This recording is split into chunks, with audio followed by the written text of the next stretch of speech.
안녕하세요. 예, 반갑습니다. 평안하셨습니까? 예, 저는 대전교회에서 함께 교제하고 있습니다. 어제 이렇게 서울에 올라오면서 또 서울 중랑교회 어떤 형제자매님들이 계실까 많이 설레이고 기쁜 마음으로 올라왔습니다. 대전하면 충청도죠? 충청도 느리다고 소문이 났는데 생각보다 빠릅니다. 우리 인사할 때 안녕하세요 오셨습니까 이렇게 인사하잖아요. 충청도는 얼마나 빠른지요? 딱 두 글자면 됩니다. 와슈? 옆에 분이랑 한번 해보시죠.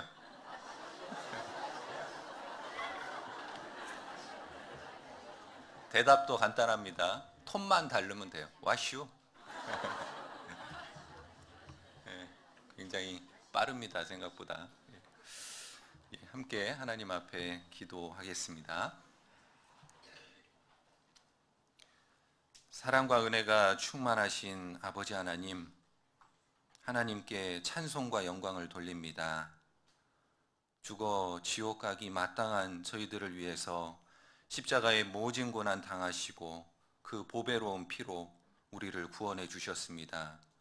구원해 주신 것도 감사한데 주님의 몸된 교회 가운데에서 이렇게 귀한 형제 자매님들과 함께 복음을 전할 수 있는 기회를 주신 것 너무나 감사드립니다. 무익하고 연약하기에 짝이 없는 부족한 인생이지만 하나님께서 복음으로 하나님의 자녀 삼아 주시고 마지막 시대에 복음의 마지막 주자로 살 수 있는 기회를 허락하셨습니다. 우리에게 주신 그 기회가 결코 헛되지 아니하고 주님 앞에 갈 때까지 이 믿음의 경주를 완주할 수 있도록 주님 저희들의 삶을 주장하시고 도와주시며 역사하여 주시옵소서.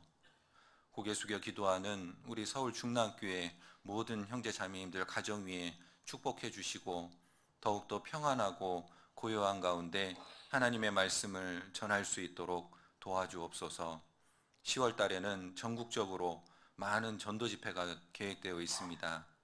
지금 이 시간에도 하나님의 말씀이 선포되는 곳마다 주님 함께 해주시고 더욱이 이번 달 말에 있는 서울 중랑교회 대집회 하나님께서 예비하신 그 천국잔치에 많은 분들이 인도되어서 구원받고 하나님께 영광 돌릴 수 있도록 도와주시옵소서. 해외에서 수고하시는 많은 선교사님들 주님 가정마다 함께 해주시고 또 그곳에서 복음과 함께 수고하시는 많은 형제자매님들 모든 가정 주님 지켜주셔서 하나님이 맡기신 복음의 사명을 담대히 이루고 주님 오실 때까지 그 믿음 지킬 수 있도록 도와주옵소서. 우리 가운데 혹여 병든 자 있습니까? 혹여 마음에 고난 중에 있는 분이 있습니까? 말씀을 통해 치유해 주시고 주변의 형제 자매님들 서로 위로하는 가운데 더욱더 새 힘을 얻고 주님 오실 때까지 이 거룩한 무리 가운데 구할 수 있도록 도와주옵소서. 오늘 필요한 말씀 내려주시고 또 말씀 전하는 부족한 입술 위에 능력과 지혜를 더하셔서 하나님의 말씀만을 온전히 전할 수 있도록 이 한 시간 온전히 주님께 의지합니다. 우리를 사랑하시는 예수님 이름으로 기도드렸습니다. 아멘. 성경 찾겠습니다. 시편 55편입니다.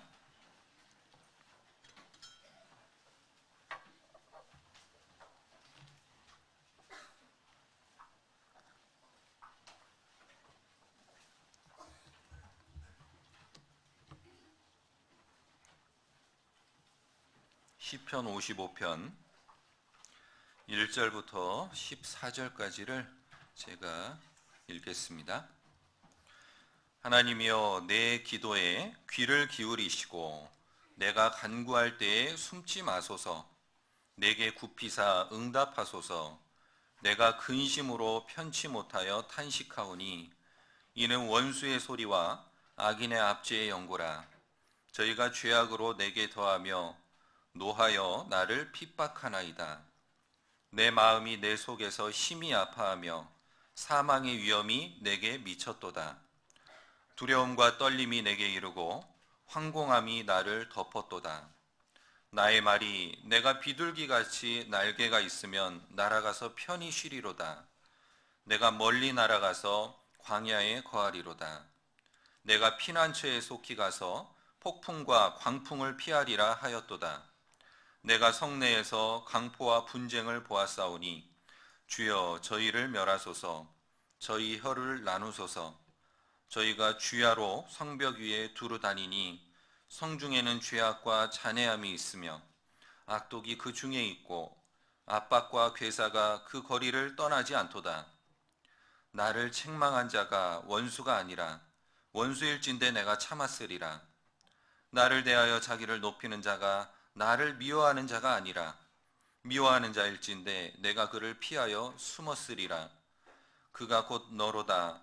나의 동료, 나의 동무요, 나의 가까운 친우로다. 14절은 같이 읽겠습니다. 우리가 같이 재미롭게 의논하며 무리와 함께하여 하나님의 집 안에서 다녔도다. 먼저 대전교회 소식을 간단히 좀 전해드리겠습니다. 대전교회 일찍이 복음이 전해졌고 하나님의 말씀 안에서 계속해서 복음이 전해지고 있습니다. 특별히 우리 교회 초창기 이전부터 구원받은 분들이 참 많으셔요. 그래서 어떤 분은 60년대, 70년대 이때 구원받고 지금까지 믿음을 지켜오고 계십니다. 그래서 현재 5번째 교회당이 옮겨져서 지금의 대전교회가 함께 교제하고 있습니다. 전체 7개 교구로 이루어져 있고요. 각 교구에 4개 구역씩 그렇게 교제하고 있습니다. 약 1,400여 명의 형제 자매님들이 함께 교제하고 있습니다. 가까운 지역교회에 계속해서 분가가 이루어졌고요. 최근에는 한 2년 전쯤에 대전 동북교회, 세종 중북교회, 최근에 이제 세종 지역으로 대전 시민들이 많이 또 이사를 가셔요. 그래서 그쪽이 계속 성장하고 있습니다. 세종 중북교회도 날로 숫자가 더해지고 복음이 잘 전해진다라고 계속 소식을 듣고 있습니다. 현재 해외 후원교회로는요, 멕시코 지역교회와 그리고 스페인, 또 스페인에서 전해지는 루마니아 교회, 그리고 네팔 전 지역을 후원하고 있습니다. 많은 복음이 전해지는 곳마다 이 마지막 시대에 우리가 동참할 수 있는 기회를 주시고 또 함께 기도하고 물질로 도울 수 있는 기회를 주신 주님께 너무나 감사가 됩니다. 성경에 보면 하나님께서 인류 역사의 교회를 미리 예고하셨죠. 어떠한 모습으로 진행될지. 특별히 요한계시록의 7교회의 모습을 보면 마치 초대교회부터 마지막 시대의 교회까지의 모습이 아주 그림처럼 묘사가 되어 있습니다.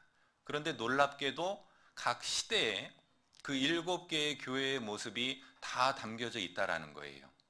우리 시대는 분명히 마지막 라오디게아 교회의 시대입니다. 그런데 그러한 시대임에도 불구하고 우리 교회는 다른 모습, 정말 빌라델비아 교회와 같은 서로 사랑하며 하나님께서 전도의 문을 활짝 열어주신 그런 교회의 모습을 갖고 있는 것이 너무나 감사가 됩니다. 잠시 요한계시록 2장으로 가보시겠습니다.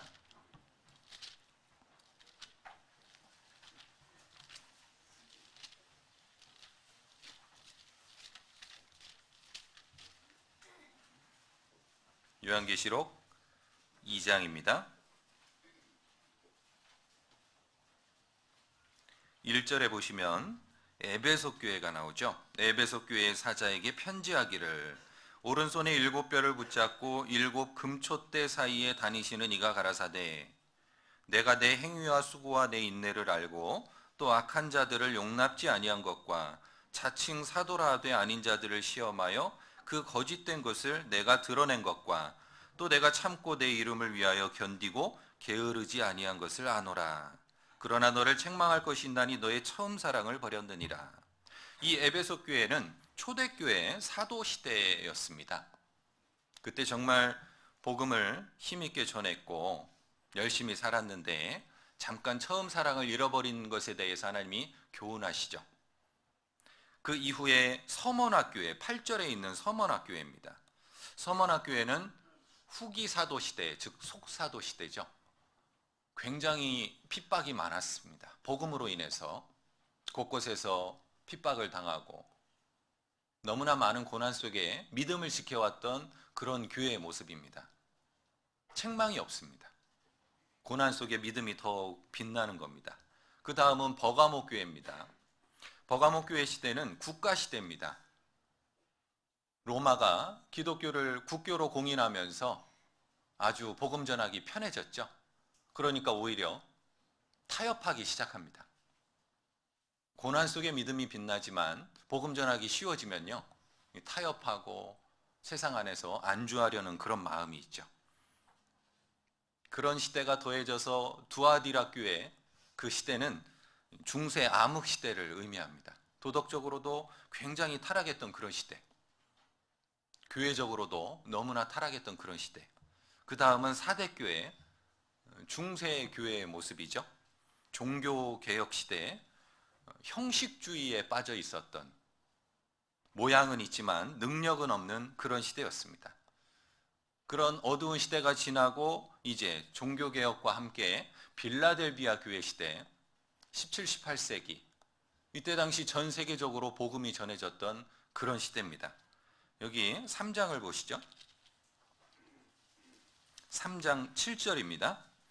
빌라델비아 교회의 사자에게 편지하기를 거룩하고 진실하사 다윗의 열쇠를 가지시니 곧 열면 닫을 사람이 없고 닫으면 열 사람이 없는 그 이가 가라사대 볼지어다 내가 내 앞에 열린 문을 두었을 때 능히 닫을 사람이 없으리라. 내가 내 행위를 아노니 내가 적은 능력을 가지고도 내 말을 지키며 내 이름을 배반치 아니하였도다. 빌라델비아라는 뜻이 형제사랑이라는 뜻입니다. 서로 너무 사랑했던 그런 교회의 모습이죠. 역사 속에서 많은 위대한 신앙의 인물 또 선교사 배출되었던 바로 17, 18세기 유럽을 통해서 저 오지의 땅까지 복음이 전해졌던 그런 시대입니다.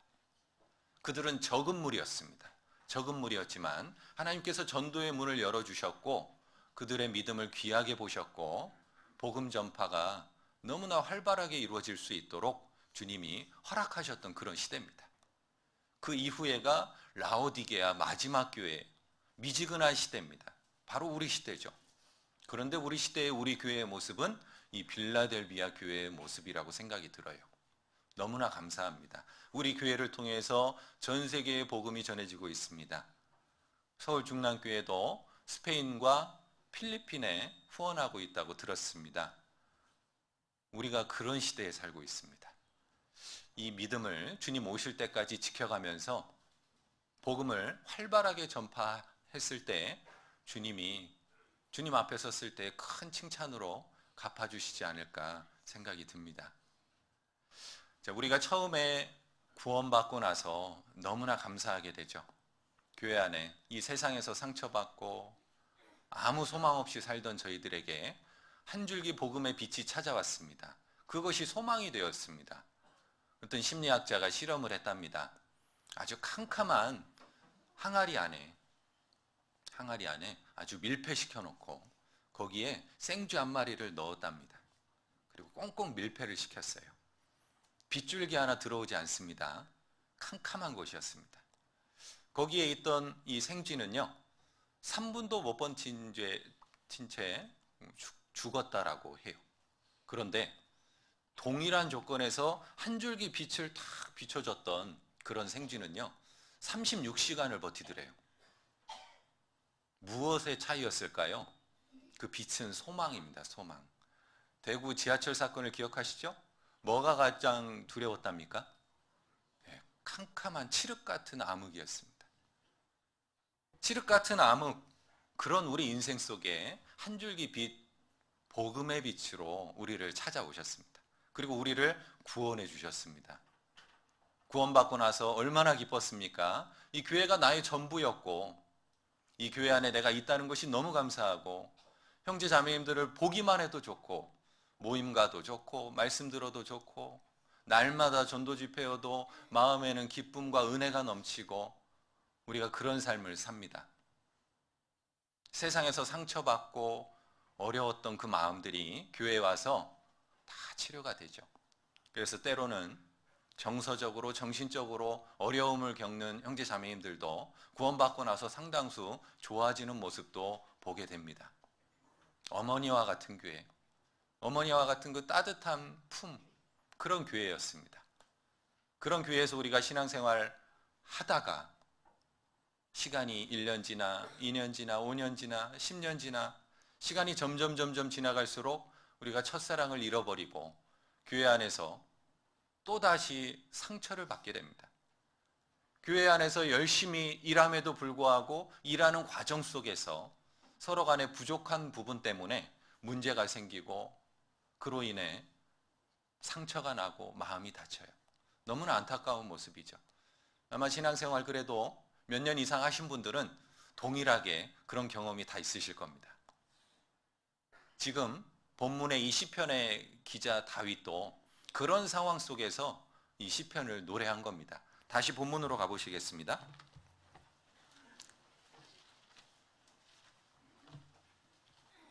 시편 55편입니다.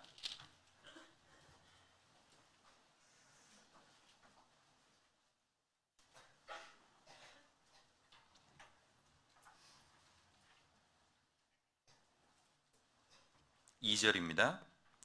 내게 굽히사 응답하소서. 내가 근심으로 편치 못하여 탄식하오니. 9절 내가 성내에서 강포와 분쟁을 보았사오니. 12절 나를 책망한 자가 원수가 아니라 원수일진대 내가 참았으리라. 나를 대하여 자기를 높이는 자가 나를 미워하는 자가 아니라 미워하는 자일진대 내가 그를 피하여 숨었으리라. 그가 곧 너로다. 나의 동료, 나의 동무요, 나의 가까운 친우로다. 얼마나 마음이 아팠길래 이렇게 노래하고 있을까요?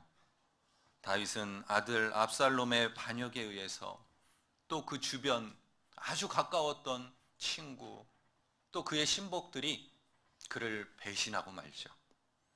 차라리 원수였으면 내가 이렇게 힘들진 않았을 텐데, 차라리 미워하는 자였으면 이런 마음은 아닐 텐데 너무 힘든 거예요. 그 마음을 하나님 앞에 노래하고 있는 겁니다. 여러분 그런 마음 없으십니까? 저도 뒤돌아보면 그런 마음들이 있었더라고요. 이 다윗의 고백은 우리 모두의 고백일 거예요. 그렇게 뜨거웠던 마음이 그런 사랑해야 될 형제 자매 간에 상처로 말미암아 식어지죠. 우리 마음이 뜨거워야 되잖아요. 구원받고 처음에는 얼마나 뜨겁습니까? 사랑은 뜨거운 거죠. 우리 몸에 요새 암이 참 많이 발생합니다. 얼마나 많은지 몰라요. 진짜 3명 중에 1명 그런 소식이 들릴 정도로 너무나 암이 많습니다. 이 암이 발생하면요, 처음에 몸의 체온이 떨어진대요. 우리 몸에 그 암세포가 네옵트린이라는 호르몬을 분비해가지고 우리 몸의 온도를 자꾸 떨어뜨린대요. 왜 그럴까요? 암세포는요, 차가워야 증식을 빨리 한답니다. 그래서 우리 몸의 온도를 자꾸 낮추는 거예요. 그래서 암 치료 중에 온열 치료가 있죠. 몸을 뜨겁게 해가지고 암이 잘 증식하지 못하게 하는 그런 치료법이죠. 교훈 삼아 보면 우리 삶 속에서도 자꾸 체온을 높이는 것이 건강에 상당히 좋답니다. 그래서 약간 땀이 송골송골 맺히게 운동도 하고 이 체온을 높여야만 우리 몸의 신진대사가 활발해지고 암세포도 증식하지 못한다라는 거예요. 어딘가에는 암세포가 있답니다. 신앙도 마찬가지죠. 우리 마음의 온도를 자꾸 높여야 됩니다. 그런데 교회 안의 상처, 여러 가지 어려운 마음 때문에 신앙의 온도가 자꾸 낮아져요. 그러면 마음이 냉랭해지고 복음 전도의 열정도 사라지고 교회에 대한 열정도 사라지고 형제 자매를 사랑하는 마음도 사라지고 주님 앞에 온전히 쓰임받게 되지 못합니다. 그것은 마귀의 작품입니다. 마귀는 어떻게 해서든 이 교회를 나누려고 하죠. 예수님의 뜻은 하나 되는 것인데 마귀의 뜻은 자꾸 나누는 겁니다. 그래서 외부로부터의 어떤 고난, 어려움, 핍박은요, 우리가 잘 감당해내는데 마귀가 다른 수법을 썼잖아요. 마지막 시대에 이 교회 안에 내부적인 갈등과 여러 가지 상처 이런 것들을 통해서 마귀가 지금도 교회를 허무르려고 합니다.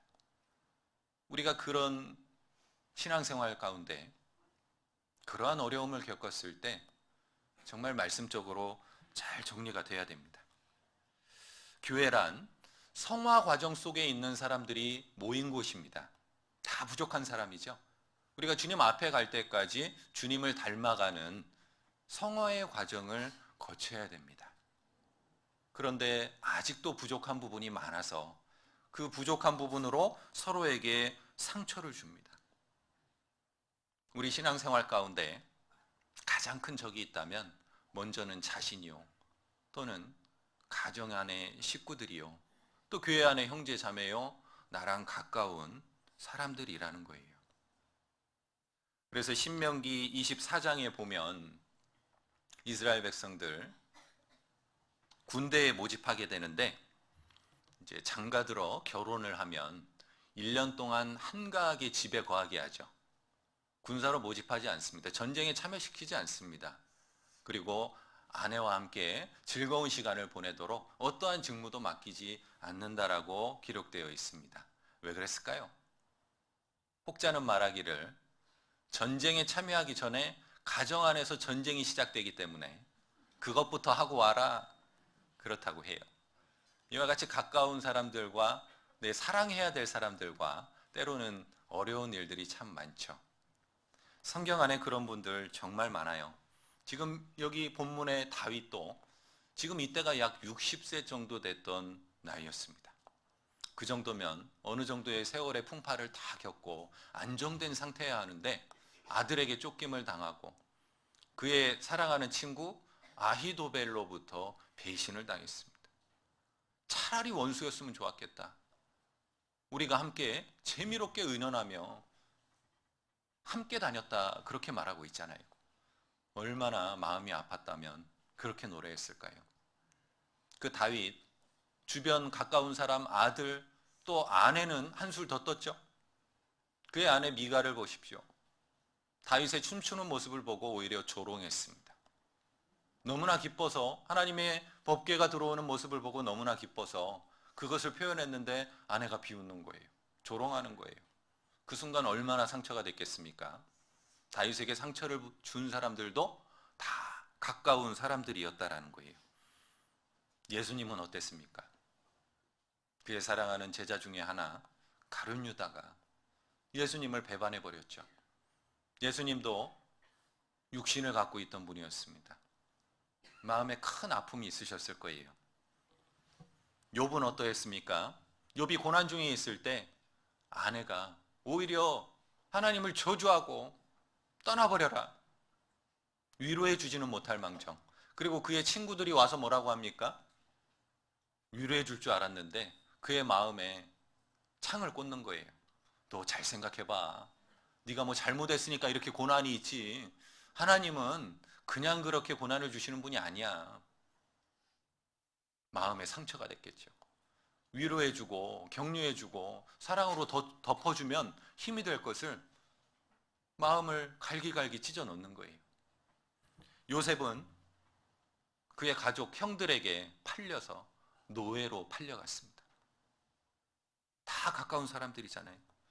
사도 바울은 복음의 동역자 바나바와 심하게 다퉜다 그랬죠. 다투고 피차 갈라서니 교회 안에 하나님의 복음 전하는 일을 같이 하면서도 그런 일이 언제든지 있을 수 있다라는 거예요. 그래서 너무나 상처가 큰 겁니다. 실은요, 세상 사람들에게 받은 상처보다 교회 안에서 받은 상처가 훨씬 더 크죠. 그래서 때로는 견디다 못해 교회에서 떠나가게 되고 한순간에 떠나지 않을 겁니다. 점점 식어져 가지고 떠나가는 거예요. 심령이 상하는 겁니다. 시편 61편입니다. 여기는 띠를 하나 띄워두시고요. 61편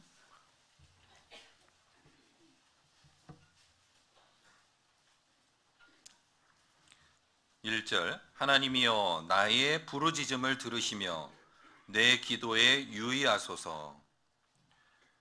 내 마음이 눌릴 때에 땅끝에서부터 주께 부르짖으오리니 나보다 높은 바위에 나를 인도하소서.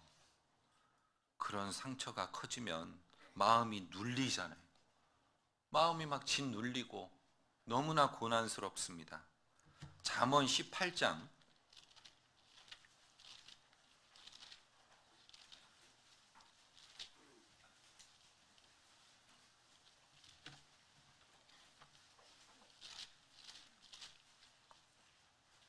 14절입니다.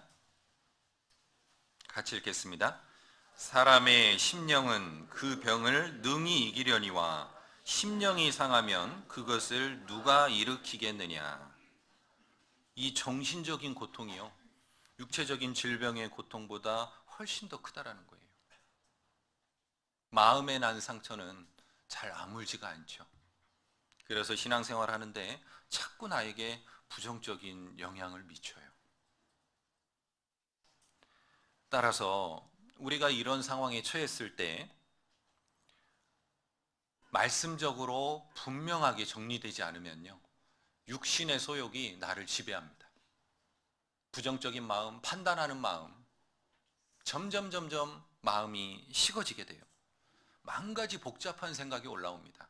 그리고 나에게 상처를 준 그 형제 자매를 주목하게 돼요. 사울이 다윗을 주목했죠? 주목하기 시작하면요, 신앙생활이 너무나 힘들어지는 거예요. 그 형제 자매의 표정만 봐도 마음에 어려움이 생겨요.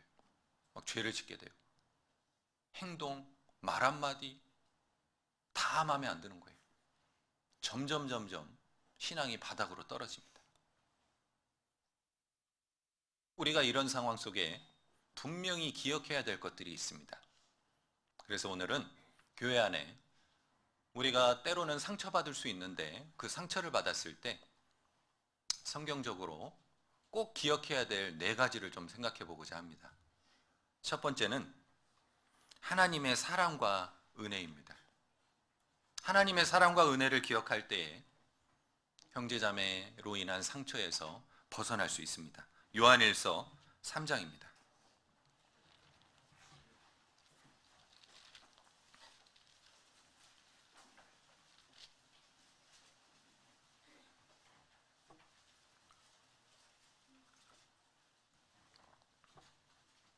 요한일서 3장 1절입니다.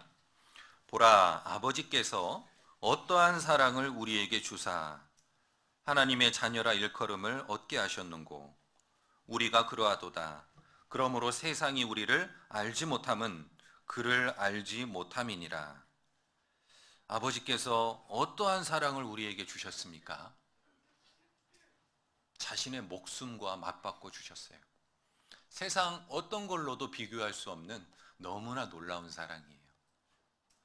만약 이 물컵을 10,000원 주고 샀습니다. 그럼 이거 얼마짜리입니까? 예수님이 우리를 얼마 주고 사셨어요? 예수님 핏값으로 사셨습니다. 우리는 얼마짜리예요? 예수님짜리예요. 예수님과 나를 바꿔주신 거예요. 그토록 우리를 사랑하셨다라는 겁니다.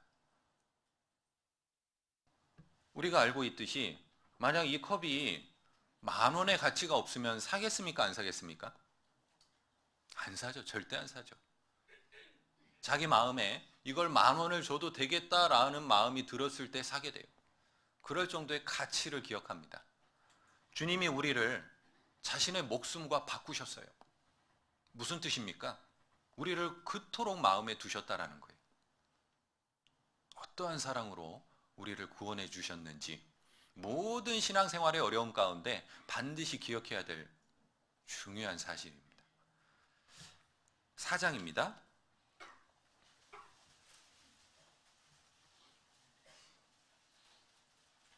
4장 10절입니다. 같이 읽겠습니다. 사랑은 여기 있으니 우리가 하나님을 사랑한 것이 아니요 오직 하나님이 우리를 사랑하사 우리 죄를 위하여 화목제로 그 아들을 보내셨음이니라. 아버지와 아들과의 관계로 생각해 봐도 동일하죠. 만약 누군가를 살리기 위해 아들을 희생했다라면 너무나 놀라운, 마치 자기 목숨을 바친 것보다 더 큰 사랑일 겁니다. 차라리 내가 죽고 말지. 자식이 고난 중에 있을 때 부모님의 한결같은 마음이죠. 차라리 내가 아프고 말았으면 좋겠다. 자식이 고통받는 건 도저히 못 보겠다.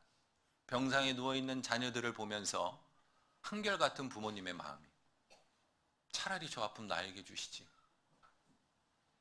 하나님께서는 그토록 우리를 사랑하셨다라는 거예요. 그래서 사도행전에 보면 자기 피로 사신 교회라고 기록되어 있죠. 자기 피로 교회를 사셨다. 나뿐만 아니라 옆에 있는 형제 자매, 나에게 상처를 줬던 그 형제 자매도 하나님이 핏값으로 사주셨다라는 거예요. 우리가 받은 상처로 미움이 마음에 자리 잡기 전에 하나님의 사랑을 기억해야 됩니다. 그 은혜를 기억해야 됩니다. 우리가 탕감받은 그 죄값을 기억해야 됩니다. 마태복음 18장에 보면 1만 달란트 탕감받은 종이 나오죠. 그 종의 모습은 어땠습니까? 은혜를 새까맣게 잃어버렸어요. 마음이 잊어버렸습니다. 그래서 자기가 받은 그 은혜를 잊어버리고 또 다른 사람에게 은혜를 베풀지 못합니다. 찾아보시죠. 마태복음 18장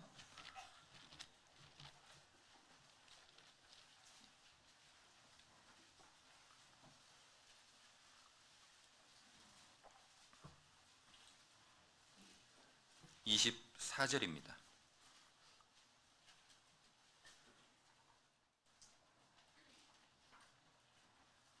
회개할 때에 1만 달란트 빚진 자 하나를 데려오매 갚을 것이 없는지라 주인이 명하여 그 몸과 처와 자식들과 모든 소유를 다 팔아 갚게 하라 한대 그 종이 엎드려 절하며 가로되 내게 참으소서 다 갚으리이다 하거늘 그 종의 주인이 불쌍히 여겨 놓아 보내며 그 빚을 탕감하여 주었더니 그 종이 나가서 제게 100데나리온 빚진 동관 하나를 만나 붙들어 목을 잡고 가로되 빚을 갚으라 하매.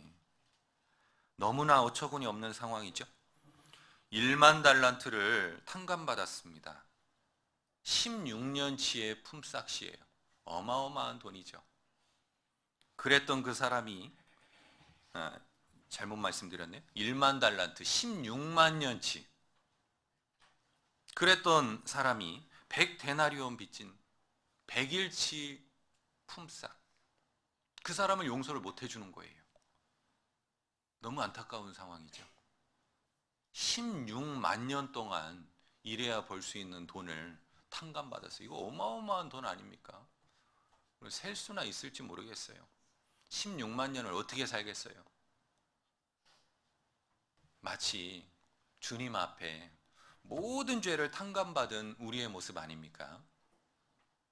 그럼에도 불구하고 다른 형제 자매를 용서하지 못하는 모습. 나에게 상처를 주고 나를 괴롭게 하는 형제 자매를 용서하지 못하는 나의 모습이 그려져 있는 거예요. 하나님은 우리가 탕감받은 그 은혜를 기억하기를 원하십니다. 일본에 파나소닉이라는 전자회사가 있습니다. 예전에는 굉장히 잘 나갔던 그런 기업이죠. 요새는 좀 주춤한 것 같아요. 근데 그곳에 마스시다 노고스키라는 회장님이 계신데 그 회장님이요. 직원을 채용할 때 직접 면접을 본답니다. 그래서 면접 볼 때 한 명 한 명에게 물어본대요. 당신이 지금 여기까지 온 것이 당신의 노력에 의해서입니까? 아니면 주변의 도움과 환경에 의해서입니까? 물어본대요. 여러분 같으면 누구를 채용하겠습니까? 어떤 대답을 하는 사람을 채용하겠습니까? 근데 이 회장님은 노력이라고 말하지 않는 사람을 채용했다고 해요.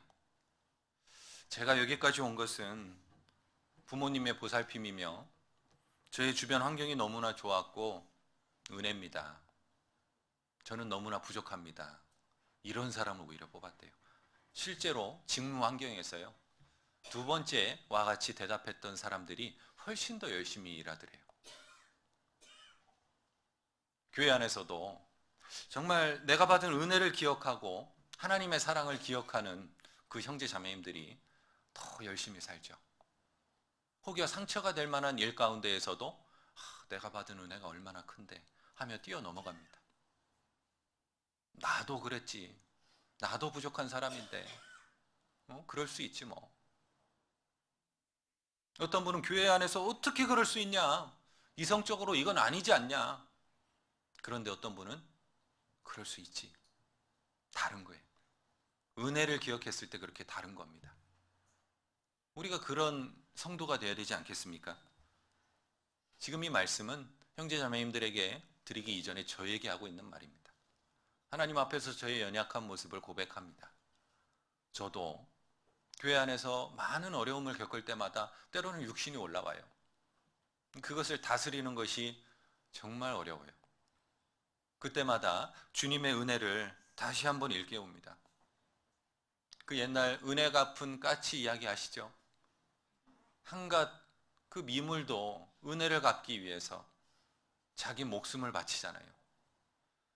1985년 11월 4일에 부산을 향해 달려오던 전재용 선장의 원양어선 광명 87호를 기억하실 겁니다.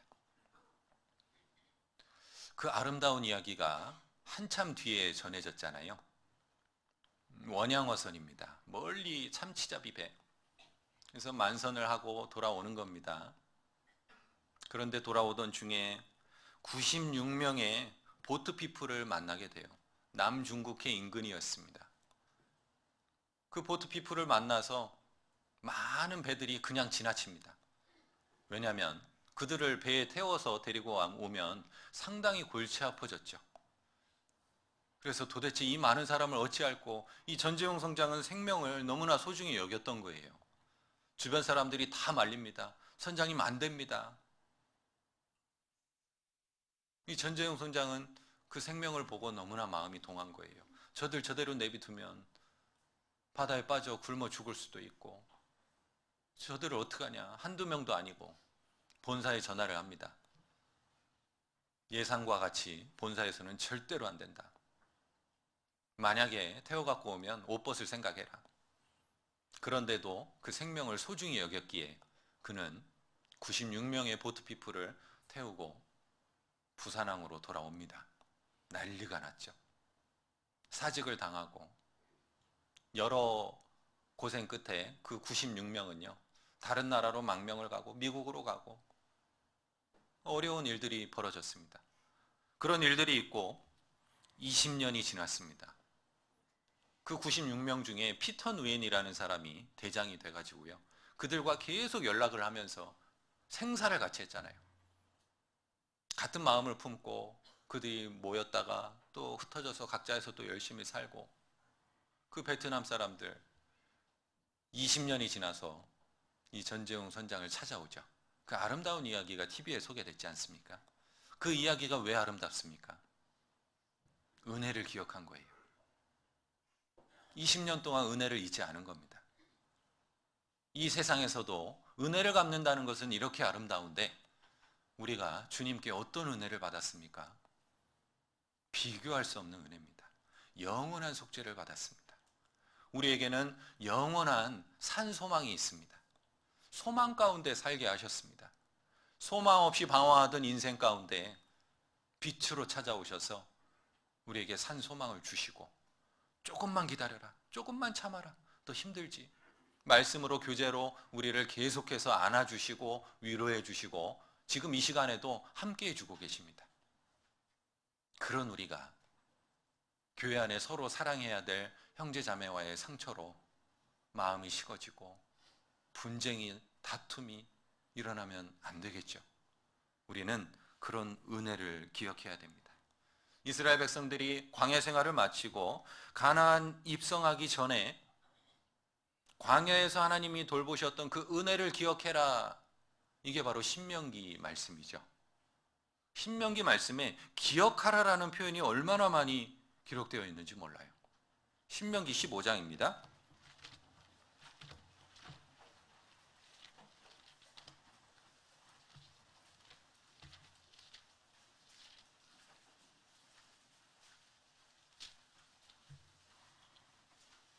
신명기 15장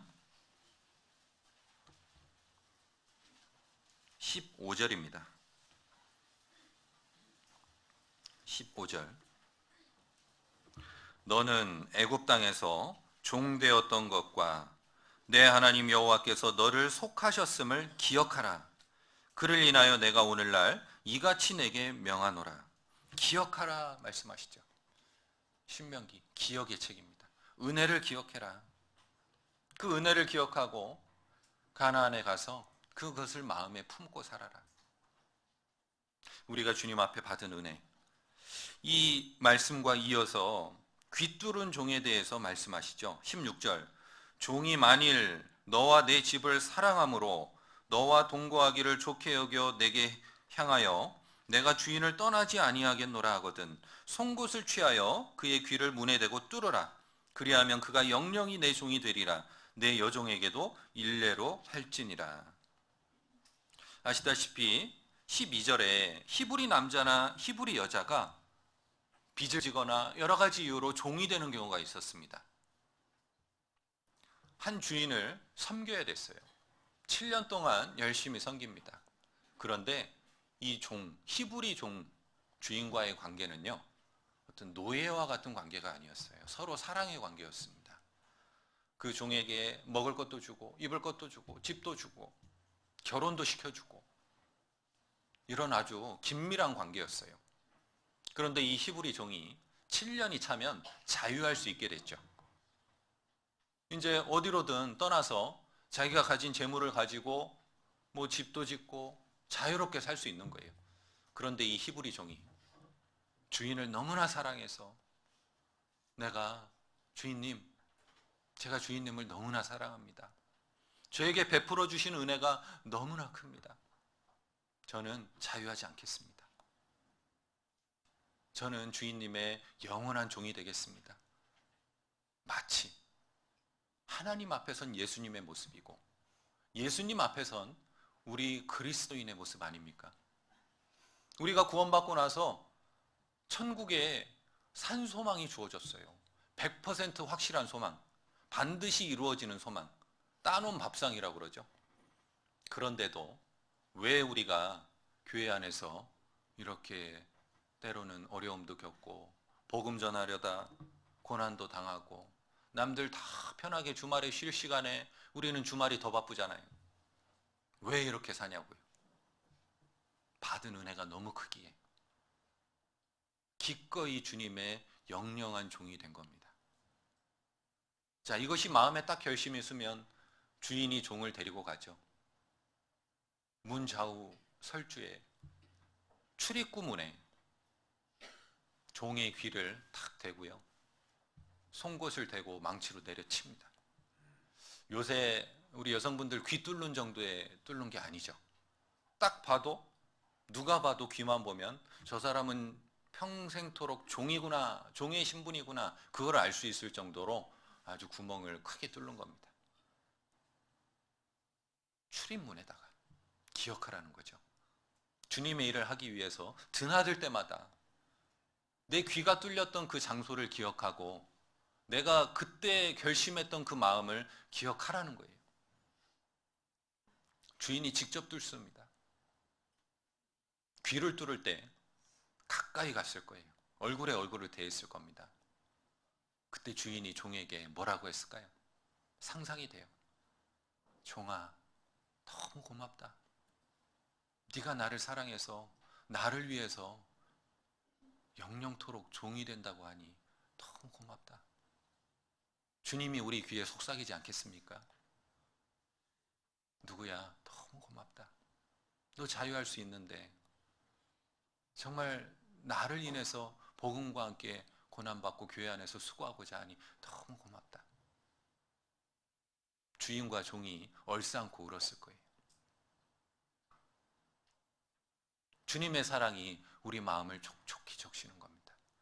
우리가 그런 때가 있었던 거예요. 우리가 구원받았다라는 것은 주님을 주와 그리스도가 되게 하신 거예요.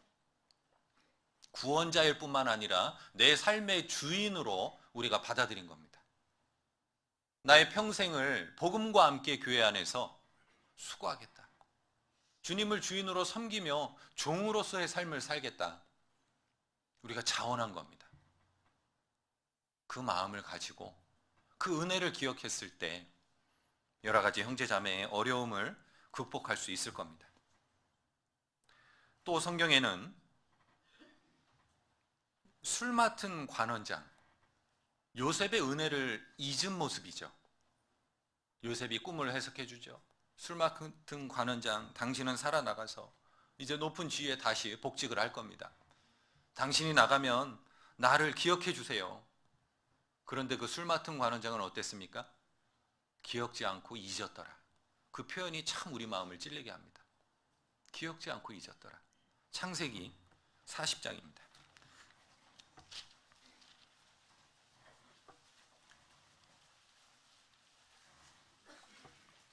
창세기 40장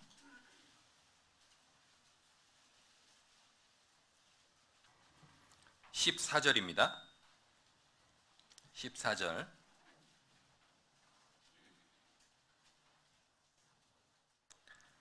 당신이 득의하거든 나를 생각하고 내게 은혜를 베풀어서 내 사정을 바로에게 고하여 이 집에서 나를 건져내소서. 23절 같이 읽겠습니다. 술 맡은 관원장이 요셉을 기억지 않고 잊었더라.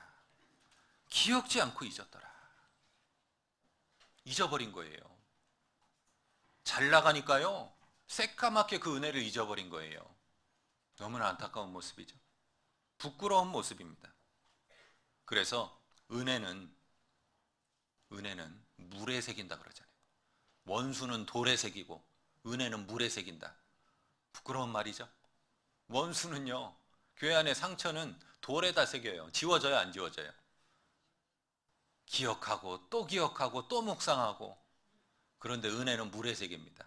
물에 새기면 어떻게 돼요? 금방 없어지는 거예요. 그냥 잊어버리는 거예요. 주님은 우리를 잊지 않으신다 그랬어요. 이사야 44장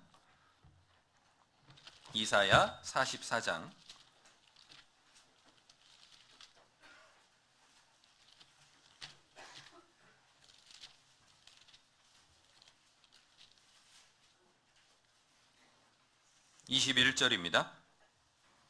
21절 같이 읽겠습니다. 야곱아 이스라엘아 이 일을 기억하라.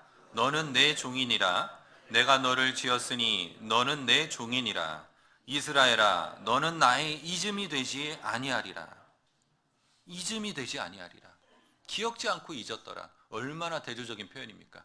주님은 우리를 한순간도 잊지 않으시고 눈동자같이 우리를 살피시잖아요. 나의 앉고 일어섬을 아시고 내 생각도 아시고 나의 모든 행위를 아십니다. 부모님의 눈동자가 자녀를 향해 초점이 맞춰져 있듯이 이 세상 많은 사람 중에 구원받은 우리들을 향한 주님의 눈동자는요, 쉴 새가 없는 거예요.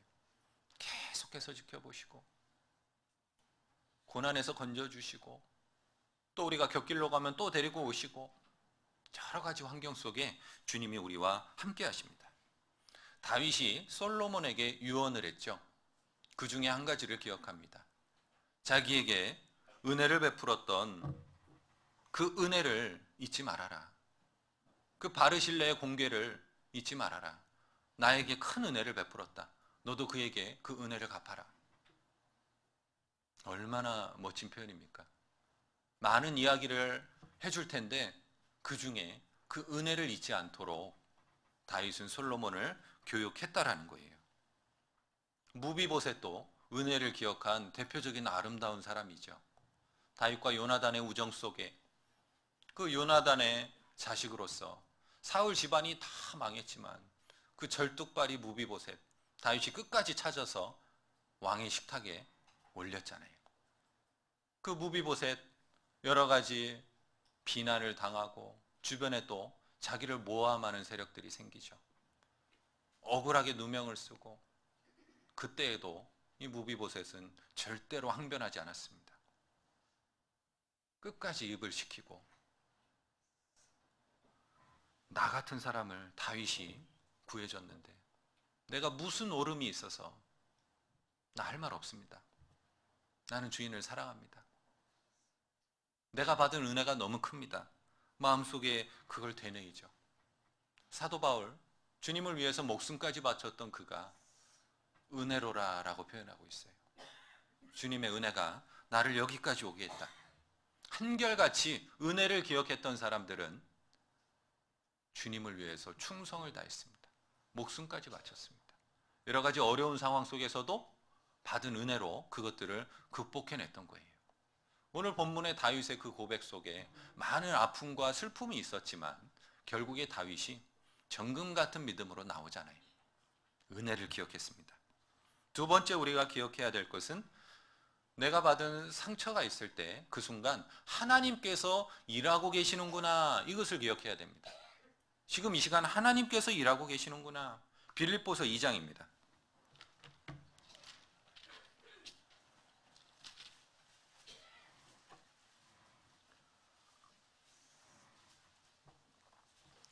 빌립보서 2장 13절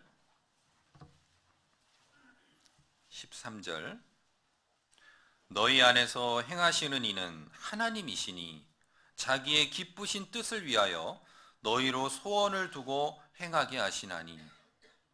하나님은 자신의 기쁘신 뜻을 위해서 우리 안에 소원을 두고 행하십니다. 우리를 말씀 안에서 양육해 가시는 거예요. 상처받은 순간, 하나님께서 나를 통해서 일하고 계시는구나. 또 다른 형제 자매를 통해서 일하고 계시는구나. 그것을 기억해야 됩니다. 하나님께서 다른 형제 자매의 부족한 부분을 들어서 나를 연단하시고 훈련하시는 과정이라는 거예요. 자신의 기쁘신 뜻을 위해서 우리 안에 소원을 두고 행하게 하시는 거예요. 그래서 교회 안에서 일어나는 모든 일은 하나님의 섭리 가운데 이루어진다라는 겁니다. 절대로 우연이 없어요. 그냥 일어나지 않아요. 혹여 우리의 부족한 모습으로 갈등도 생길 수 있지만 그 상황 속에 하나님의 섭리를 기억해야 됩니다. 모든 것을 합력하여 선을 이루시는 하나님. 여기에도 분명히 뜻이 있을 거야. 우리가 그것을 배우지 못하면요, 그 단계를 뛰어넘지 못합니다. 그래서 하나님이 동일한 상황을 또 주셔요. 너 어떻게 하나 한번 보자. 주님 뜻에 딱 맞았을 때 우리가 그 다음 단계에 하나님이 그 고난, 또 갈등, 어려움을 주셔요. 또 다른 일을 주셔요. 배울 걸 배우라는 거예요. 그런 상황 속에 우리가 반드시 성장해야 됩니다. 우리가 상처받을 때 함부로 형제 자매를 이렇게 평가하게 되죠. 왜 저래? 왜 저렇게 말을 해? 저렇게밖에 못해? 마음속에 막 평가하게 돼요. 그것은 하나님께서 지금 하시는 일을 평가하는 걸로 귀결이 되는 겁니다. 하나님의 일을 평가하는 거예요. 우리가 그럴 수 없잖아요. 어찌 감히 하나님의 일을 우리가 평가합니까? 그 입을 다물 수 있는 거예요. 속으로 여러 가지 분도 올라올 수 있고 어려운 마음이 올라올 수 있지만 일단 입을 닫는 거예요. 그러면 주님이 해결하십니다. 잠언 27장입니다.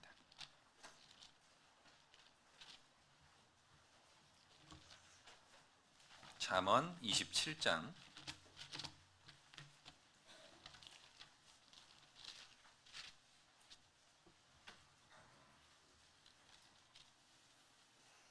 27절입니다.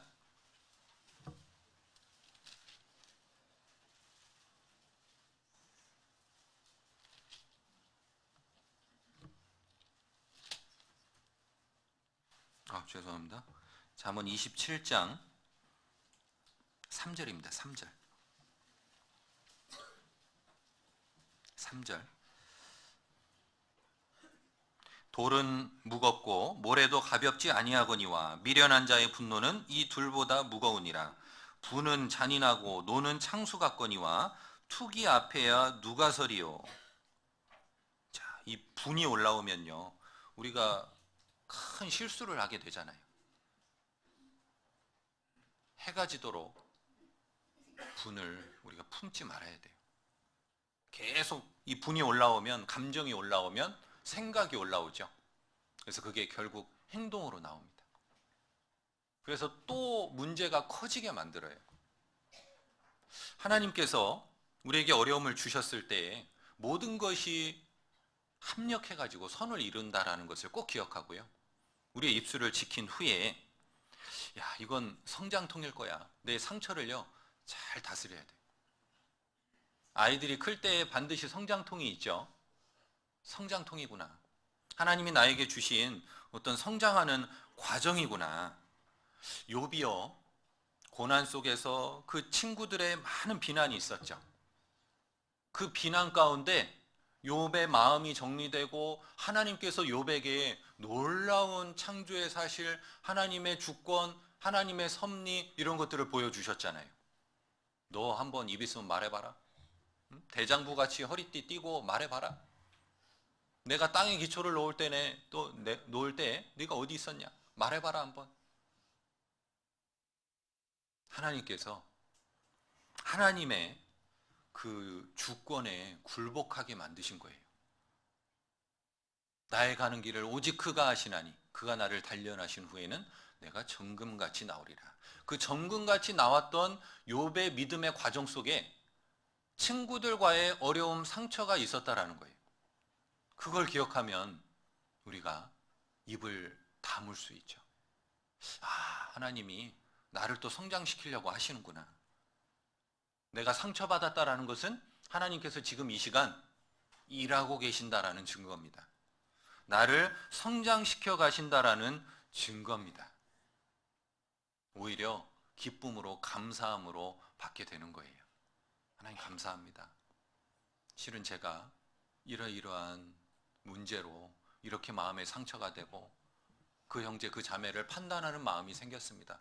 좋습니다. 하나님께 다 아뢰세요. 내 짐을 여호와께 맡겨버리라. 그 맡겨버리라라는 원어의 뜻이요, 위로 던지다라는 뜻이에요. 위에 누가 계십니까? 주님께 던지라는 거예요. 네가 짊어지고 있지 말고, 네가 품고 있지 말고 하나님께 아뢰라는 거예요. 너는 내게 부르짖으라. 내가 내게 응답하겠고 내가 알지 못하는 크고 비밀한 일을 내게 보이리라 말씀하셨잖아요. 하나님께 부르짖으면 하나님이 응답하셔요. 내가 알지 못했던 크고 비밀한 일을 보여주시고 나를 더욱더 정금과 같은 믿음으로 만들어 주십니다. 그게 하나님께 영광이 되는 거예요. 그래서 어느 정도 경지에 오르면 교회 안에 웬만한 형제자매의 부족함으로는 상처가 안 되죠. 이제 마음이 단단해지는 겁니다. 우리가 거기에 오를 때까지 계속해서 주님을 의지하고 연습으로라도 입을 닫고 하나님께 아뢰는 것이 꼭 필요합니다. 형제자매의 부족함으로 나에게 상처가 됐다면 나의 부족함은 없을까요? 나도 형제자매에게 상처를 줬을 수 있다. 그걸 기억해야 됩니다. 손바닥도 마주쳐야 소리가 나죠. 마태복음 7장입니다.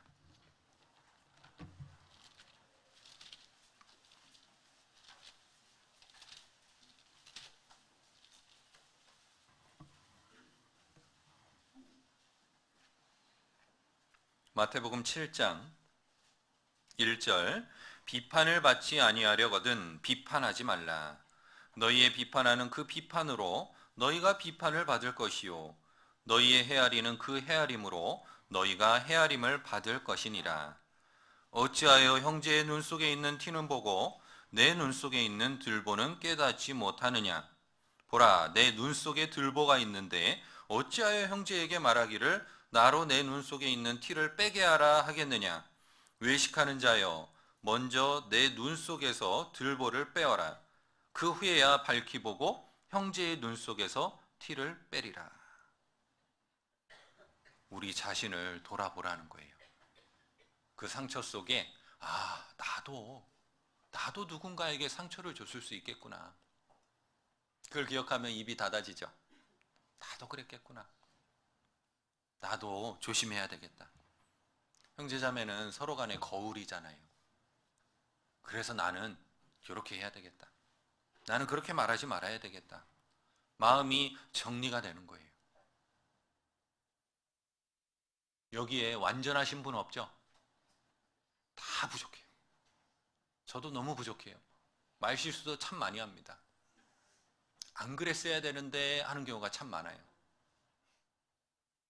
때로 이제 이렇게 말씀 석상이 아니라 가벼운 이제 교제 석상에서 이렇게 대화를 하다 보면 나도 모르게 긴장이 풀어져 가지고 하지 말아야 될 표현도 하고 그런 말을 했을 때 뒤돌아서면 항상 후회가 돼요. 내가 그때도 긴장하고 있었어야 되는데 오히려 내 말 때문에 형제 자매에게 마음에 어려움이 생겼으면 이거 큰 일인데 하면서 후회가 돼요. 우리는 다 부족한 사람이에요. 갈라디아서 6장입니다.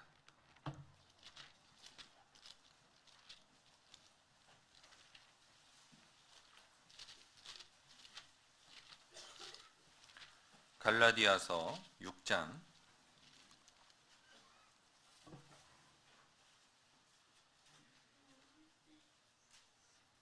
갈라디아서 6장 1절 같이 읽겠습니다. 형제들아, 사람이 만일 무슨 범죄한 일이 들어가거든 신령한 너희는 온유한 심령으로 그러한 자를 바로잡고 내 자신을 돌아보아 너도 시험을 받을까 두려워하라. 너 자신을 살펴봐라. 그죠? 우리 자신을 스스로 돌아봐야 될 필요가 있는 겁니다. 그랬을 때 감정이 더 이상 자라지 않아요. 이 감정이 한번 시작이 되면요, 막 걷잡을 수 없이 막 커지죠. 볼 때마다 마음에 어려움이 생기는 거예요. 그래서 소원한 관계가 되고 여러 가지 어려운 상황이 펼쳐집니다. 반드시 이러한 상황을 기억하고 우리의 감정을 잘 다스려야 돼요. 세 번째입니다. 교회 안에 상처받았을 때 기억해야 될 세 번째, 하나님만이 믿고 신뢰할 대상이라는 것을 기억해야 돼요. 하나님만을 믿어야 된다. 실은요, 성도에게 상처받았을 때 또는 전도인에게 또 교회 안의 임원에게 서로 간에 교회 안에서 상처받았을 때 그 상처가 더 큰 이유가 있어요. 왜 그럴까요? 믿고 신뢰했기 때문이에요. 내 마음에 믿음이 있고 기대치가 있었어요. 아, 전도인은 이 정도는 돼야지. 형제자매는 이 정도는 돼야지. 그 기준이 있어요. 그만큼 믿었다라는 거예요. 그래서 상처가 더 커요. 왜 가족 간에 어려움이 생기면 상처가 더 큽니까? 그만큼 믿었기 때문입니다. 자식으로 인한 상처가 왜 큽니까? 그만큼 믿었기 때문이에요. 어떻게 네가 나한테 이럴 수 있어? 우리 이런 말 많이 하죠. 믿었잖아요. 형제님, 형제님 어떻게 저한테 이래요? 자매님, 자매님이 어떻게 저한테 이래요? 여보, 어떻게 저한테 이래요? 믿었잖아요. 그러니까 상처가 더 큰 거예요. 디모데후서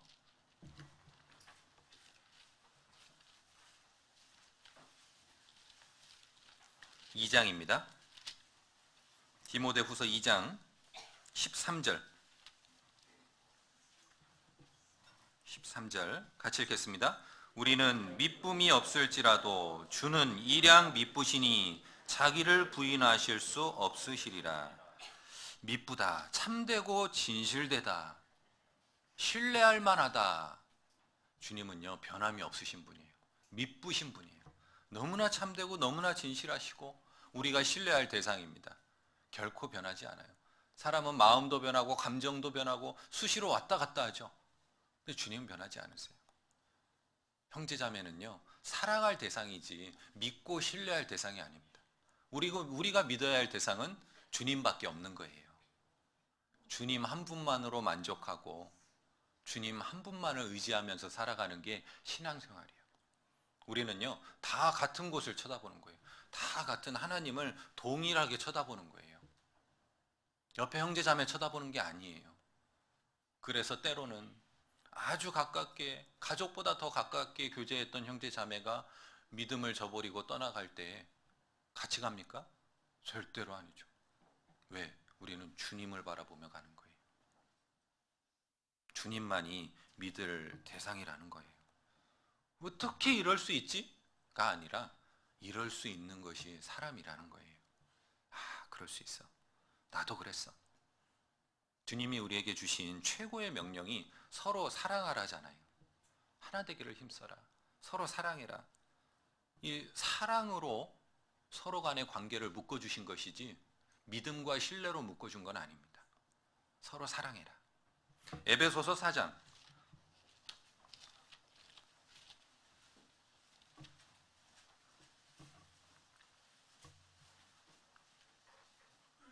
1절입니다. 에베소서 4장 1절. 그러므로 주 안에서 갇힌 내가 너희를 권하노니 너희가 부르심을 입은 부름에 합당하게 행하여 모든 겸손과 온유로 하고 오래 참음으로 사랑 가운데서 서로 용납하고 평안에 매는 줄로 성령의 하나 되게 하신 것을 힘써 지키라. 자, 평안에 매는 줄이 사랑이죠. 그 사랑의 줄로 우리를 하나로 묶어주신 겁니다. 그 사랑의 띠. 그래서 우리는 서로 사랑할 대상이지 신뢰할 대상이 아니라는 거예요. 우리가 보통 이렇게 상처가 깊어지면요, 시간이 또 그것이 정리되지 않은 채로 한참 지나다 보면요, 서로 투명인간 취급해버리죠. 보는데도 그냥 쓱 지나가게 되고, 그럼 또 마음이 불편해지고, 먼저 인사하고 먼저 아는 체 하자니 자존심 상하고 막 그렇게 되잖아요. 부부간에도 가끔씩 다툼이 일어나면 서로 투명인간 취급하죠. 야, 아빠 밥 먹으라 그래. 아빠 바로 앞에 있는데. 응? 엄마한테 아빠 나간다 그래. 바로 옆에 두고. 그런 사랑 싸움 많이 하시잖아요. 저만 그런가요? 참 교회 안에서도 그럴 수 있어요. 시간이 오래되다 보면 그렇게 되더라고요. 그래서 그 소원한 관계를 그냥 내비둬요. 에이, 그냥 없는 셈 치고 살지 뭐. 괜히 신경 써야 나만 계속 마음이 상처가 되고 힘들어지니까 그냥 무시하자. 그건 옳지 않습니다. 하나님 앞에 갈 때 우리가 형제간에 화목하고 화해해야 될 그런 사명이 주어졌잖아요. 길에서, 우리가 인생길에서 급히 사화하고 서로 간에 어려움도 풀고 그러길 원하셔요. 그래서 이런 말씀 주셨습니다. 로마서 12장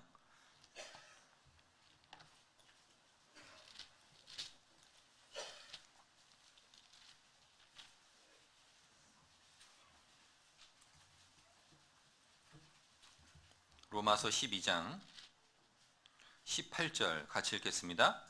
할 수 있거든 너희로서는 모든 사람으로 더불어 평화하라. 할 수 있거든 모든 사람으로 더불어 평화하라. 모든 사람, 구원받지 않은 사람뿐만 아니라 구원받은 형제자매는 당연하겠죠. 서로 평화하라는 거예요. 명령입니다. 평화하라. 그 마음 있는 채로 주님 만나면 우리가 어떻게 칭찬받을까요? 우리가 주님 앞에 곧 서게 되잖아요. 주님이 공중재림하시면 우리가 부활 휴거되고 주님 앞에 가서 그리스도의 심판대 앞에 딱 서잖아요. 선악간에 행한 일을 따라 우리가 그리스도의 심판대 앞에서 상급도 결정되고 우리가 잘못된 것에 대한 부끄러움도 있을 거예요. 불 가운데 얻은 구원도 있을 겁니다. 선악간이에요. 혹여 구원받은 그리스도인은 어떤 주님 앞에 갔을 때 상급만 있고 책망이 없다고 생각할 수 있는데 그렇지 않죠. 다 계산이 돼요. 선악간에 심판하시리라. 그런 마음체로 주님 앞에 서면 부끄럽지 않겠습니까? 그런 것들이 해결됐을 때 교회도 더 복음이 잘 전해지는 거예요. 그 상태로 그냥 내비두면요, 그게 암덩어리가 돼요. 그래서 또 다른 문제가 생기고 어려움을 만나게 돼요. 그걸 해결해야 됩니다. 그래서 우리가 믿고 신뢰할 대상은 하나님뿐이지 형제자매는 사랑할 대상이다. 그걸 마음에 기억하셔야 돼요. 마지막 네 번째입니다. 교회 안에 상처받았을 때에 하나님께서 다 알고 계신다. 그걸 기억하셔야 돼요. 내 이런 어려운 마음, 억울한 마음, 내 아픈 상처 주님이 다 알고 계신다. 주님이 아실까요? 모르실까요? 다 아시는 거예요. 시편 139편입니다.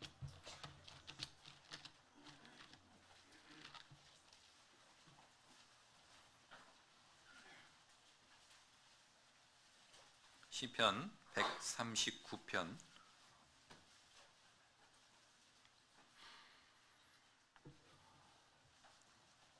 1절 여호와여 주께서 나를 감찰하시고 아셨나이다. 주께서 나의 앉고 일어섬을 아시며 멀리서도 나의 생각을 통촉하시오며 나의 길과 눕는 것을 감찰하시며 나의 모든 행위를 익히 아시오니 여호와여 내 혀의 말을 알지 못하시는 것이 하나도 없으시니이다. 주께서 나의 전우를 두루시며 내게 안수하셨나이다. 하나님께서 다 알고 계셔요. 나의 앉고 일어섬, 나의 길, 나의 눕는 것, 나의 모든 행위를 익히 아신다라고 말씀하시잖아요. 다 아셔요. 어린아이들이 밖에서 친구랑 싸우고 왔어요. 그럼 엄마한테 와서 막 하소연하죠. 그럼 엄마들 뭐라고 합니까? 그래 너 누가 그랬어? 엄마 혼내줄게. 막 이러면 아이 마음이 싹 녹죠. 우리 엄마가 내 마음 다 알아줬어 하면서 마음이 싹 녹는 거예요. 우리가요 어떤 갈등이 생기면요 이해해 줄 사람을 근본적으로 찾게 돼 있어요. 내 마음을 공감해 주고 이해해 주고 그럴 사람을 찾게 돼 있어요. 그래서 입을 벌리게 돼요. 그래서 나랑 내 마음을 이해해 주고 내 편에 서줄 것 같은 사람을 딱 찾죠. 전화를 하죠. 만나서 교제를 하든 그러면서 막 자신의 어려움을 막 토해내요. 어느 정도는 그것도 필요할 거예요. 사람인지라. 그런데 그 가운데 혹여 마귀가 역사할 수 있어요. 막 어려움을 토해내면 상대 쪽 자매나 형제님은 그걸 또 잘 받아줘요. 받아주면서 어머머머머머 웬일이야 어떻게 그럴 수가 있어. 막 공감해주고 이해해주니까 마음이 후련해지죠. 근데 낱말은 새가 듣고 반말은 쥐가 들어요. 이게 나도 모르게 막 퍼져나가요. 그러면서 오히려 나에게 상처를 줬던 그 형제 자매에게 돌고 돌아서 또 들어가요. 그러면 관계가 어떻게 될까요? 더 안 좋아지는 거예요. 뭐야? 어떻게 그렇게 말해 또 나한테? 막 이렇게 어려워져요. 주 안에서는요 입을 다무는 게 상책인 것 같아요. 그러면 주님이 해결하시잖아요. 우리가 가만히 있으면 주님이 일하시고 우리가 막 나서서 해결하려고 하면 주님이 일을 안 하셔요. 주님께만 아뢰세요. 주님께 다윗처럼 그 심정을 고백하고 정말 간절히 기도하고 주님이 우리 마음 다 아시니까요. 주님께서 다 위로해 주시고 우리 마음 해결해 주실 겁니다. 로마서 12장 죄송합니다. 시편 147편 147편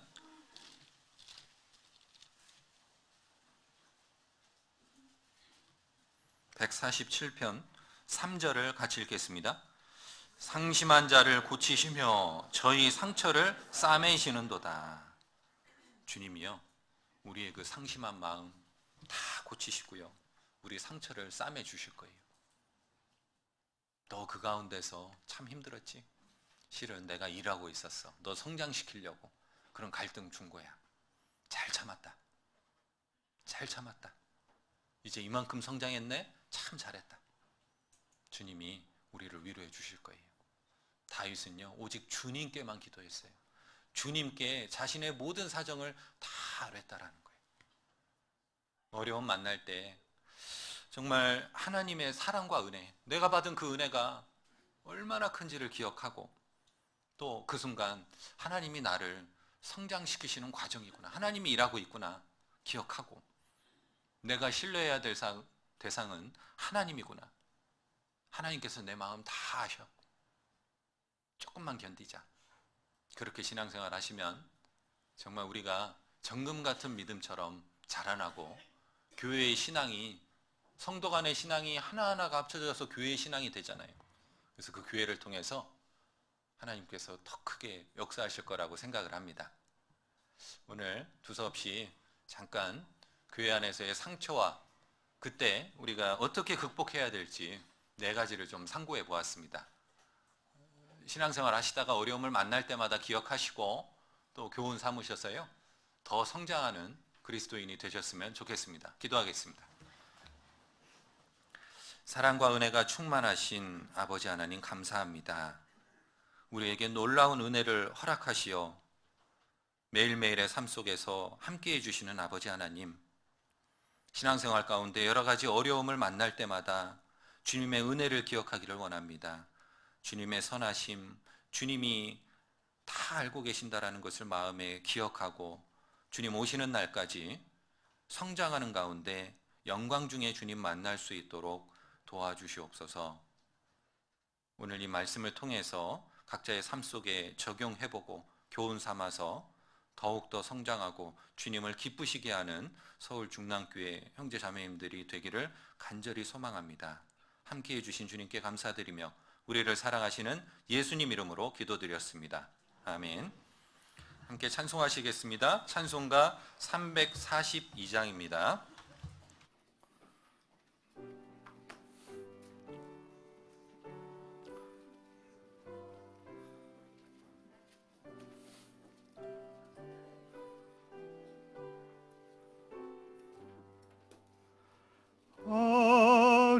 어려운 일 당할 때 나의 믿음 적으나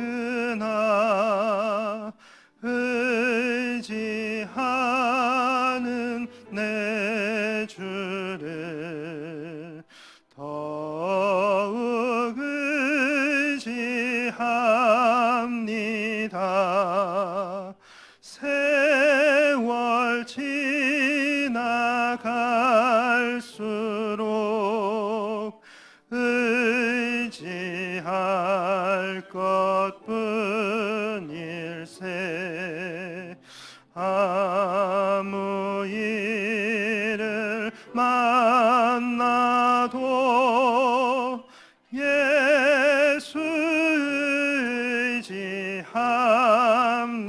의지합니다.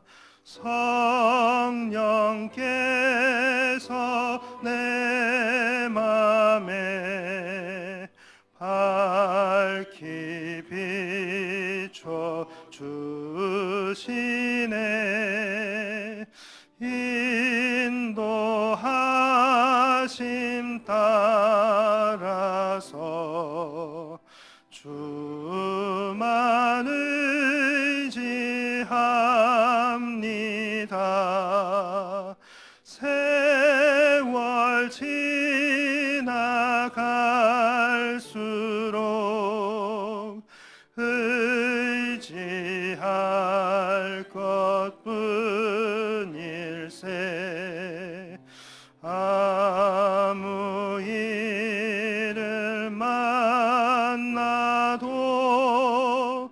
예수 의지합니다. 밝을 때에 노래며 어두울 때에 기도와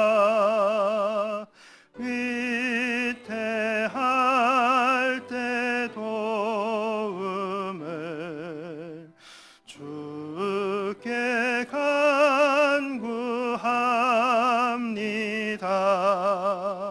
세월 지나갈수록 의지할 것뿐일세. 아무 일을 만나도 예수 의지합니다. 생명 있을 도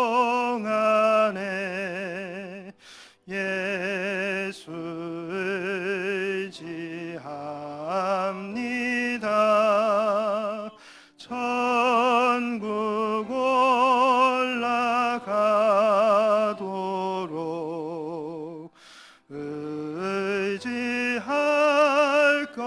것뿐일세. 세월 지나갈수록 의지할 것뿐일세.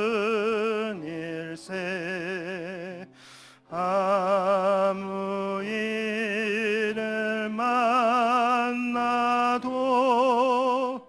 예수 의지합니다.